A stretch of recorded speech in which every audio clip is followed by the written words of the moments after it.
Hello everyone, welcome to my channel.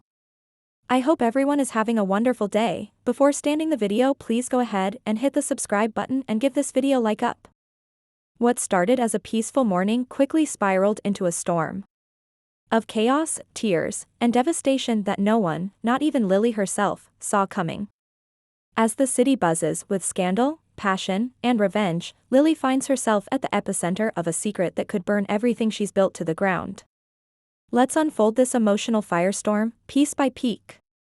It was supposed to be an ordinary Monday. Lily Winters woke up in her penthouse suite overlooking the skyline of Genoa City, her favorite mug in hand and her heart finally starting to steady after months of inner turmoil. Her relationship with Daniel Romalotti Jr. was in a strange limbo, not quite over, but not quite right either. Her position at Chancellor Winters remained strong, and she had every reason to believe that the worst was behind her. But peace in Genoa City never lasts for long. As Lily reviewed merger reports and prepared for a board meeting, she received a text from Billy Abbott, a cryptic message that simply read, "You need to see this for yourself. Don't react. Just come." She hesitated, her heartbeat rising. Was it business? Was it personal? With Billy, it could be both, or worse, something far more explosive. When Lily arrived at Society's private lounge, Billy was already waiting, his expression tight, jaw clenched. He didn't waste time. Without a word, he slid a sleek black envelope across the table. Inside, Lily found photographs. Dozens of them. Surveillance stills. Screenshots of messages. One unmistakable truth leapt out from every image: Daniel had been seeing Heather behind her back. Some shots were from the athletic club, some from Daniel's art studio, but the most damning ones were from a private cabin on the edge of Lake Geneva. One image showed Heather and Daniel embracing, and another, far more intimate, captured a kiss that could never be explained away. Lily felt her throat tighten. For a long moment, she said nothing. Her fingers trembled as she held the photographs, and she could feel the room spinning around her. Her world was tilting. Cracking. Billy whispered, "I'm sorry. I thought you deserved to know the truth." Later that afternoon, Daniel returned to the penthouse to grab a forgotten tablet. What he didn't expect was Lily standing in the center of the living room, photos spread across the glass coffee table like evidence in a criminal trial. She didn't yell. She didn't cry. Her voice was a whisper, the kind of whisper that carried fury no scream ever could. "You could have told me," she said. "You could have looked me in the eye." Daniel stammered. He tried to explain that it was complicated. That he and Heather were co-parenting. That feelings resurfaced unexpectedly. That he was confused. That he didn't want to hurt Lily. But every word he spoke only deepened the wound. "You broke me," she said finally. With tears brimming in her eyes but refusing to fall. "And the worst part? I don't even know when you stopped loving me." Daniel tried to reach for her, but she stepped back, walls up, heartbreak barricaded behind anger. "This, whatever this was, is over," Lily said, her voice cracking but fierce. "Get out." The day didn't allow Lily even a moment to breathe. She had barely begun processing her personal devastation when a professional nightmare unfolded. Jill Abbott summoned her and Devin to an emergency board meeting. News had leaked, someone inside had tipped off reporters about the inner workings of a potential secret partnership with Newman Media. It had the fingerprints of sabotage. And the prime suspect? But Lily wasn't ready to turn on Billy yet. Not after he showed her Daniel's betrayal.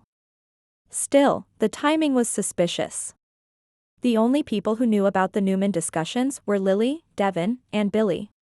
Lily's voice trembled during the meeting, but not with uncertainty, with the weight of too many betrayals in a single day. Could she trust anyone? She stared down her cousin Devin, who also looked shaken. Was this a boardroom battle brewing? Jill, ever the firecracker, warned them all, "Fix this leak or I'll clean house myself. And don't think blood will save you." Meanwhile, word was spreading fast, and Genoa City's queen of chaos, Phyllis Summers, never stayed on the sidelines when drama unfolded. She arrived at Lily's door uninvited.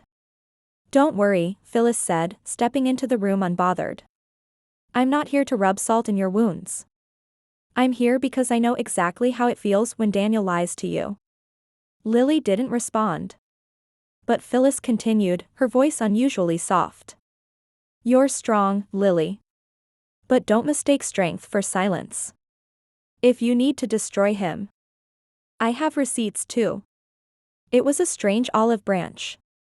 Was Phyllis being sincere? Or was she planting a seed for her own purposes? Regardless, Lily was done being blindsided. She took the file Phyllis offered, another set of messages between Daniel and Heather, some stretching back for months. The deception ran deeper than she imagined.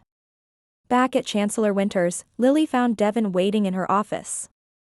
His face was pale, anxious. "I have to tell you something," he began. Lily braced herself. Was there more betrayal coming? Devin confessed that he had secretly spoken to Victor Newman weeks ago, an informal discussion about potential media alliances. He didn't mention it to Lily or Billy. And while it wasn't necessarily the source of the leak, it was a breach of trust. Lily was stunned. "I thought we were past the secrets, Devin. I thought we were rebuilding this company together." Devin tried to explain. He was protecting the company, trying to get ahead of a potential takeover. "But the damage was done, everything's falling apart," Lily said quietly, and for the first time in a long time, Devin had no words. But Lily wasn't done yet. That evening, she went to Heather's apartment. Heather looked surprised to see her but invited her in. "I don't want to hear apologies," Lily said. "I just want the truth." "How long? How deep? Were you ever going to tell me?" Heather, to her credit, didn't deny it. She admitted that things with Daniel reignited slowly, through shared custody, late-night conversations, and unresolved feelings. She claimed she never meant to hurt Lily, "But you did," Lily said. "And you let me smile in your face while you snuck around with the man I loved." There was no physical slap, but the emotional blow Lily delivered left Heather shaken. She left without another word, the sound of the door slamming behind her like a final gavel on a guilty verdict. By the end of the day, Lily was shattered, emotionally, professionally, spiritually. But out of that brokenness, a fire began to rise. She sat alone in her living room, staring at her reflection in the darkened window. She whispered to herself, "I'm not going to fall apart. Not for him. Not for any of them." She made a list, a real, physical list, of what she would do next: remove Daniel from all Chancellor Winters collaborations, demand a forensic audit to find the source of the media leak, cut all personal ties with Heather, rebuild the company with her vision, and above all, never let herself be that vulnerable again. A storm had come. But Lily wasn't drowning. She was about to fight back. As Lily rebuilt, the ripples of her heartbreak swept across Genoa City. Daniel, guilt-ridden, began spiraling, unsure if he even wanted to be with Heather now that the truth was out. Heather, humiliated and isolated, turned to Christine for advice, not realizing that Christine may have her own score to settle. Phyllis, emboldened by her son's downfall, positioned herself closer to Chancellor Winters for reasons unknown. Billy, feeling oddly vindicated, began exploring a strange new connection with Chelsea. Devin, desperate to make things right with Lily, discovered a mysterious internal message suggesting a different source behind the leak, someone even closer than he feared. July 15th wasn't just another day in Genoa City. It was a reckoning. Lily Winters lost more than love, she lost illusions. She saw the truth about the people around her and made a choice to rise from the ashes. Her world may be shattered, but she was not. Because when all the lies crumble and all the masks fall, what remains is the strength of a woman who refuses to be destroyed. And that is only the beginning.